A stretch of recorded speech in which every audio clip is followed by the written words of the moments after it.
Hi, we continue in Luke 8 today with the parable of the sower that you can see on the left side of the screen.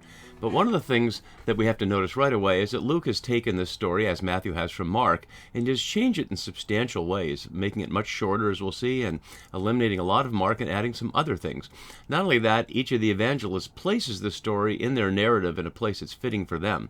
So Mark has it in chapter 4 early on, right after the Pharisees and others have already conspired to get rid of Jesus, and so this parable comes right as he begins his ministry after they've already sided against him.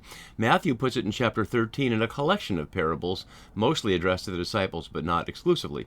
So by putting it in this place in Luke 8, our evangelist is saying something in particular, which leads us to look at the right side of the screen and see where he's put it right here. In the midst of this section of forms of resistance to trusting in Jesus and his way, which is centered around these framing pairs of stories of a high-status man and a low-status woman, and some other details that recognize that that's the framing of chapter 7 and 8. So at the center of our forms of resistance, as we saw last time, was the story of the women ministering to Jesus from their substance. And although, as you can see here, it's not at the center in terms of how many scenes, in terms of how many verses there are from 7:18 to 8:1 and from 8:3 to 8:39, it's almost exactly in the middle. So having established this support of women, now Luke changes direction toward what's following. And so we'll see in his version of the parable, things like testing and cares and riches and pleasures of life are much of what will take up the road to Jerusalem story that starts at the end of chapter 9. It continues all the way through Luke 19. So another aspect of what we need to consider is this is a story about farming, about sowing seeds.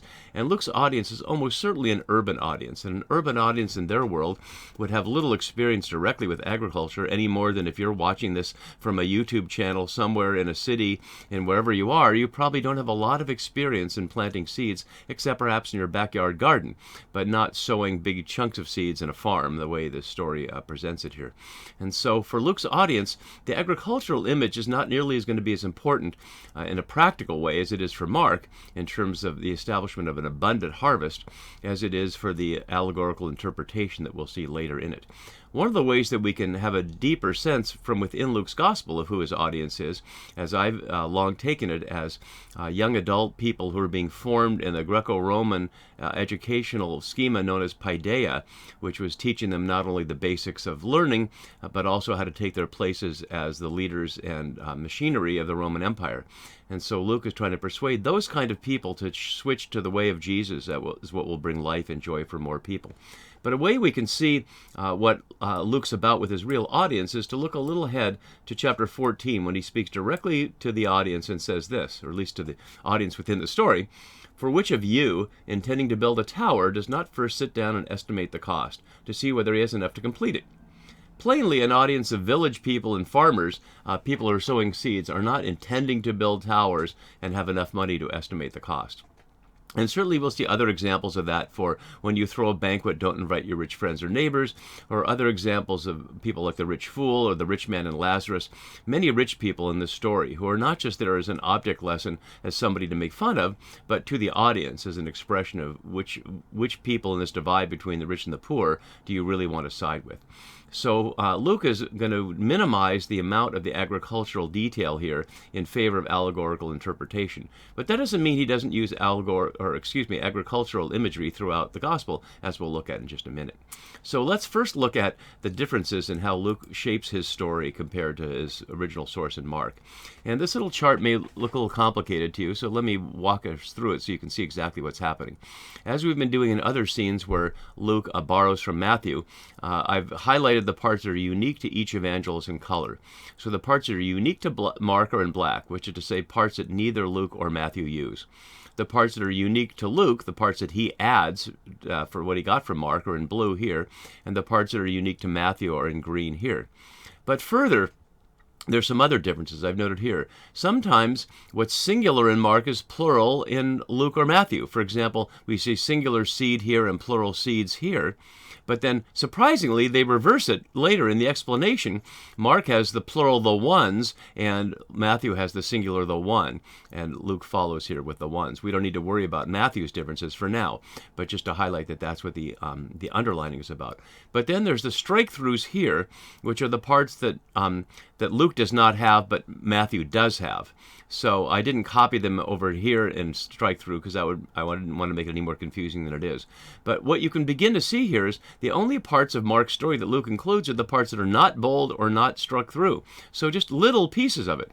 So Luke is really not just taking the story and copying it over, he's taking it and rewriting it for his own purposes, much more so than even some of the authors of so-called rewritten Bible, a term that scholars don't tend to use anymore, where books like the Book of Jubilees walks through the narrative of Genesis in its own way, as does First Enoch walk through much of the salvation history of Israel in their own way. So this is really a rewriting of the story for his own purpose as much as a borrowing of it. And we'll look at that in detail in the text as we go. While we're there, let's look at parables in Luke, just to get a range of them. We've only seen a couple before in the blind guide when there's only one verse, and I'm distinguishing here things that may sound parabolic when you read them, little examples of stories that Jesus gives, from the ones that are explicitly called parables. So people exploring Luke's gospel for genre may call a number of other things parables, but these are just the ones where the narrator says he told them a parable, or he said personally, and I'm telling you a parable. So we saw the garments and wineskins, and the blind guide cannot lead blind people out of the pit, or they fall in the pit. Here we have the seeds and soil, and I want to note here just how many of these are agricultural in one way. The foolish landowner, the fruitless fig tree, obviously not seats at a banquet, and lost sheep is only sort of agricultural, and these are not also, but then vineyard tenants and sprouting trees in summer. And then also ones that are comparisons, where they're not parables, but where Jesus says, to what can I compare the kingdom of God? And there we see mustard seed and yeast. Not so much agricultural as household, although the mustard seed one is agricultural because it's talking about being planted as a tiny seed and becoming a large tree, but the yeast and the flour obviously come from agriculture, but the story is about domestic production there. So Luke does take up a number of parables, some of which are from his sources and some of which are his own. Certainly the lost stories in chapter 15, including the so-called prodigal son story, are unique to Luke. With those in mind, let's consider agricultural imagery in Luke more broadly, and we see how many of these are also in the parables, but not exclusively. So one of the general images is of fruit, and that's partly agricultural and partly metaphorical, as is in our culture, the fruit of our labor and the fruit of our lives and things like that. And certainly in John the Baptist's image, he wasn't talking about a literal tree there. He's talking about people's lives when he's talking about bearing fruit of repentance. Similarly, in the Sermon on the Plain here in chapter 6, where Jesus is talking about bearing fruit. But he's using trees as analogies. And notice how often he uses trees, including fig trees here and fig trees here and fig trees down here, along with all the trees. Not sure exactly why fig trees in general, but we'll see when we get to fig trees a little bit up close about that. So when you look at trees, though, that's something that even an urban audience would probably have some experience with more. Very little of this is about life on the ground, about people who are planting seeds as farmers and subsiding on their food, but more about orchardists, which would probably be rich people and absentee landowners who hired out to tenants, as we see in the parable of the vineyard later. So that gives us some sense of the shape of it. Let's leave up the comparison so as we work our way through some of this, we can hear and see how Luke is taking the tradition and changing it. So, when a great crowd gathered and people from town after town came to him, he said in a parable. A number of things to look at there. Let me look up a little bit just to remind us that we're just immediately after the narrator's telling us that the women had provided from their substance, and now it just goes directly to this. And if you're the crowd, suddenly Jesus is just speaking, apropos of nothing. It doesn't say he's teaching like it does in Mark, where he began to teach on the sea. And Matthew takes that up, although he leaves out the teaching element there. But they both, Mark and Matthew, set it up like there's going to be a long session here. He gets in the boat, and the crowd gathers, and he begins to teach. And Mark, in fact, says it twice. He began to teach beside the sea, and he began to teach them many things in parables. But as far as Luke goes, we only have him just beginning to speak, and we don't know if he's going to speak for a while or what the topic is. He's just talking. And we can assume people are listening, but there is no interaction with the crowd here, either at the beginning or anywhere in it. So we don't know how much any of them heard, but Jesus is speaking there. Let's look at a couple of the details of the language in verse 4. So the word for gathered, asuniamai me, here is only one other time, and it can mean gathered, but if I go to 9:18, you can see it means near here. So it really is suggesting here that the people are coming close to Jesus. And the phrase from town to town is really katapolan, according to city. In fact, if we look at the whole phrase here, we see it literally means the ones going their way with him from cities, underscoring the fact that this is an urban audience. So the people coming to Jesus, and presumably were just outside Nain. If we look at the atlas over here, we can remember that the last place was named was Nain, and at the end of chapter 9, he's going to begin his journey to Jerusalem. So he's in the southern part of Galilee, as this map shows it, although there wouldn't have been as sharp a colorful line separating those in Jesus' time. But he's moved his way from up here in Capernaum and Nazareth and such, and now he's been down here in Nain, waiting to begin that journey that we'll see starting in 9:51. So these people, city people, are coming to him, and the word for came to him is an oddly unique word here. Epe is the root, and the peruamai is used 51 times in Luke, simply meaning to go or to come either direction. The epe prefix, though, means upon, and so coming upon or arriving. So Luke takes the time to narrate that this crowd of people from different cities all around are coming close to Jesus, as opposed to the scene set on a boat by the sea. And so he said to them in a parable. I won't look at my note down here because we're going to cover some of that in what we're doing. There's some interesting linguistic things here, and I won't look at it in the word sower here. I'll look at it here. Let's see. No, it is here. I'm sorry. To highlight some of the sound differences, similarities. I took a moment to find my place, and here it is in the note on the verse here. So in the English, we can sort of hear what I'm pointing at here. A sower went out to sow his seed, and as he sowed. But if we hear it in the Greek, and you don't have to be able to read this or even hear it to notice that the words I have in bold for sower, sow, seed, and sowed are basically the same word. Spiron, spirai, sporon, spirin. And so we'd hear all that assonance there. And if we were to do it in English, it would be more like a seeder went out to seed his seed, and as he seeded. Really highlighting that this is all about the person who's the sower. It's not about the farmer. Presumably this is hired labor. A farmer normally would not be the one to go out and plant his own seeds unless it's a local village farmer, but most of the land in the world that Luke knew, as opposed to the village area in the Galilean context of the story itself, would have been owned, as much agriculture as the United States and many other large industrialized nations today, by big corporations or big absentee landowners. And so in the case of Luke's context, the so-called latifundia, the enormous agricultural estates by which Romans controlled much of North Africa and parts of Egypt as well, would certainly not have farmers be getting their hands dirty. But Luke doesn't enter into any of those questions here. This is not a story about the economics of farming. We'll see some of those later, or about the question of land. It's simply a metaphor to allow Luke to get to his point about what happens when the word of God through Jesus lands in people's hearts.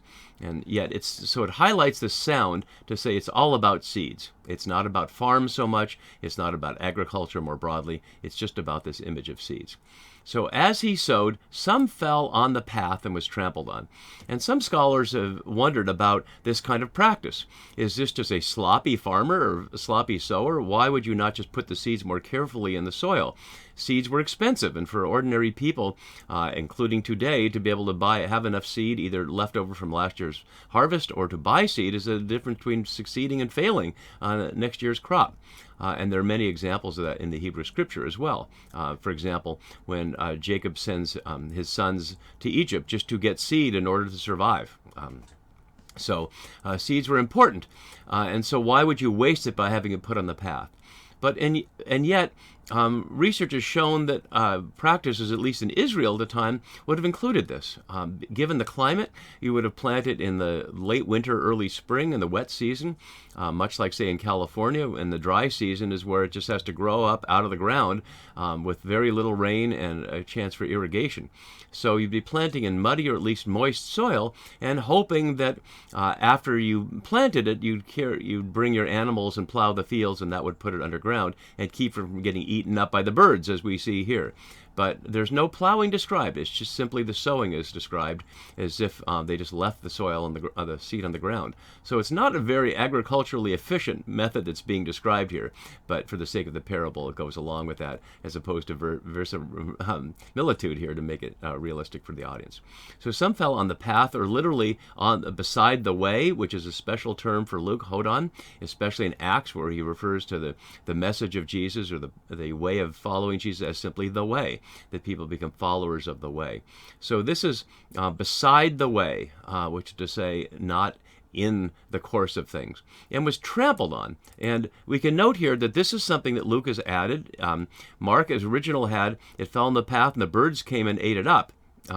And Luke will have the birds ate it up. It's included there, but he adds was trampled on. So we need to really focus on that. The trampled is used one other time. Let's look at that briefly in Luke 12:1. Meanwhile, when the crowd gathered by the thousands, so they trampled on one another. So that's people trampling on each other. And yet, the root word pathethe here can be as a symbol of contempt, and it's not commented on here, but Luke, as my note below shows, makes it a human interference that enables the birds. There's something about somebody's trampling. It could be animals trampling on it, but that's not likely that animals would be going through this field to trample it. Their feet would be heavy enough, the kind of animals that would be in a farming field, and the birds of the air ate it up.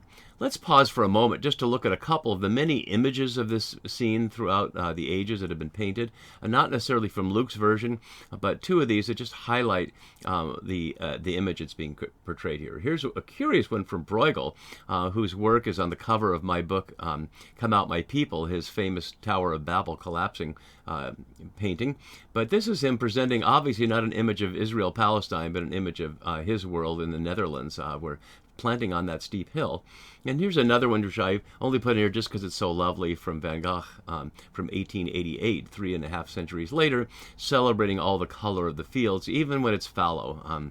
And of course, Van Gogh normally celebrates, I shouldn't say normally, also often celebrates the joy of flowers, but you can't have flowers unless you plant seeds. And so a couple of those images we see here, and the birds of the air ate it up. Birds of the air can easily be seen as an expression of hierarchy and empire, of elites, and we see that often in prophetic and apocalyptic texts, as my note shows below here, that the birds of the air are the people who live high in the trees, like in a tall cedar tree, like the king of Babylon in Daniel 4 and places like that. That's probably not what's being referred to here. It's probably simply as it's being eaten by birds. Birds of the air is literally orano, of heaven, and that's being translated that way because birds of heaven, if we think of heaven as a metaphysical realm outside of our realm, wouldn't make much sense, would it? Which highlights what I've been trying to say throughout all my series here, is whether in Hebrew or English, if we just translate it as sky rather than heaven, we avoid that problem. So we could say the birds of the sky, since there is a different word for air, but this is what New RSV has. And they came and ate it up. Kataphagen here, which is a strong word for eating, has to do with more like devouring. We'll see it later described as what the elite do with widows' houses. They devour them. So a couple of harsh images with trampled and ate it up here, suggesting there's more going on in Luke's mind for his audience than simply the process of birds picking at some seeds in the ground. And then let's look at the second version, and my note just simply shows what we see on the right side, so we don't need to see that there. Some fell on the rock, and for reasons that aren't clear, Luke takes away rocky ground and turns it just to the rock. And Matthew also had rocky ground, so the rock is unique to him, which is a curious thing because my note says it's also a play on Peter. It's certainly doesn't seem to be meant for that. Some of the seed isn't falling on Peter, in literally or metaphorically, Peter as the rock upon which the community is formed. But that's not so much a Matthew, or a Luke thing as a Matthew thing, the forming the church on the rock Peter. But the fact that Simon's name is Peter simply means rock. So they might get a little chuckle of that, even though that's not probably what Luke had in mind. So some fell on the rock, and as it grew up, or having sprouted, a rare word only here and again in a couple of verses in Luke and the Gospels, it withered for a lack of moisture. And notice again how Luke is switching this from Mark. The Mark version had other seed fell on rocky ground where it did not have much soil, and it sprang up quickly since it had no depth of soil. And when the sun rose, it was scorched, and since it had no root, it withered away. Look how much detail Mark provides that Luke just tore all that out. And Matthew includes basically all of that. So why might Luke take out the issue of it not having soil and then springing up too quickly and then being scorched by the sun and withering away, rather than simply withering for lack of moisture, omitting all the business about roots and scorching and sun and soil? Perhaps it's just to be compact. Perhaps he's just editing it down to get this as simple as he can. But perhaps his issue is here, falling in the rock, isn't depth, but moisture. The issue for moisture is a very unusual word, ikmada here, referring in Jeremiah to a tree planted by water, and may just be a hint of that various things, imagery in the Hebrew Bible, especially in the Septuagint, about water and faithfulness. For example, in Psalm 1, that a faithful person is like a tree planted by water. So we don't know, and Luke doesn't have Jesus address this in the interpretation later in the parable that we'll get to in a future video, but it's a major shift from the Markan start. So let's continue here. Some fell among thorns, a canthone here, and acanthus is a plant for us now, of course. But there's some interesting scriptural echoes here. Back to the Garden of Eden story in Genesis 3:18, the Adam was told that he would fight with the earth for food, and it would provide thistles and thorns rather than what he was wanting. And that raises a couple interesting questions here about the context of this whole business of planting seeds. Are people supposed to plant seeds? Is agriculture supposed to be what people are doing to create food? If we go back to the beginning of our passage and look at Sower, we notice some of the ways that Spiron is echoed elsewhere in addition to the question of thorns, and we'll see how that echoes into a number of things that raise the question I was just asking about whether agriculture is just accepted here. Let's just look briefly at Luke 12:24, and then it'll bring us back to where we are here. As he's saying here, when people are anxious about food and clothing, consider the ravens, how they neither sow nor reap, nor they have neither storehouse nor barns, and yet God feeds them. Of how much more value are you than the birds? And so one might get, if one's read all of Luke first, a little ironic thing here. Wait a minute, are we supposed to be sowing seeds at all? And notice how that also echoes in a Lucan way into the Jubilee sections. So Leviticus 25 and 26 are the Jubilee passages. Let's look briefly here at Leviticus 25:3, where we hear 6 years you shall sow your field, and 6 years you shall prune your vineyard and gather in your field. But in the 7th there's a Sabbath of complete rest. You shall not sow your field or prune your vineyard. So the beginning of the Jubilee, which Luke interprets as good news for the poor and release to captives, etc., back in chapter 4, here is highlighting the issue of letting the land have rest in between its sowings. But again, we don't have to go there now. We just have to note that our passage here is going to echo differently into other parts of the gospel as we continue. So the thorns grew with it and choked it. And this is another verse that suggests there's a human interaction here. It's a different word later that we'll see. This is a rare word only here in one other time in the New Testament, and we'll see a different word for choke in the interpretation in a later video. So notice how this imagery is somewhat similar to Matthew's separate parable of the weeds and the wheat, where the weed grows along with something else and they can only be separated at the harvest. But Matthew has a different purpose there. And then coming to the last verse we're going to look at today, some fell into good soil, agate. And that leads us to look briefly at this image here of 4 kinds of soil, even though this is the first time that Luke mentions a soil. It hasn't been mentioned elsewhere. Again, we've seen just rock and not the ground and a path, but no mention of soil. So the good soil here, and there's a lot about good, and when it grew, produced 100-fold. And notice again how different that is from Mark, who started with it's yielding 30 and 60 and 100-fold. And as Ched Myers explained in his book, Binding the Strong Man, many decades ago now, this was a practical expression for Mark's audience of if you follow the way of Jesus, you will have enough success and to not only get through the year, but with 100-fold harvest to provide for your seed and enough beyond that. And we can see that in this connection here, not only with Mark and Matthew, but with Genesis 26 here, where Isaac sowed seed in that land, and that same year reaped 100-fold, the only expression of agriculture among the patriarchs. And so for Mark, that's certainly an issue, but perhaps Luke isn't echoing that one. And it ends here with what is a classic expression, but only one other time in Luke's gospel: let anyone with ears to hear listen. The ears are a number of times in Luke. We've seen them back in 144, and we'll hear the specific phrase, ears to hear listen, in 1435 in a similar context. 2250 is about cutting off an ear, and we'll also hear an important aspect, let these words sink into your ears, about Jesus' fate, but we'll get there when we get there. So with ears to hear, and we see the hearing theme is throughout this, but we'll see that the issue isn't the fact of hearing, like you're deaf, but the quality of hearing. So with anyone who has ears to hear, listen, obviously his whole audience has ears, but to say ears to hear is the ears that are willing to hear. And since this has been a section about encouraging them not only to engage in discipleship, to move from being spectators to disciples, but to recognize in advance the things that along the way of discipleship might begin to keep them from bearing the fruit that has been the goal all along. So next we'll see the disciples ask him what it means, and that'll bring up Isaiah 6, and we'll get to that next time. See you then. Bye-bye.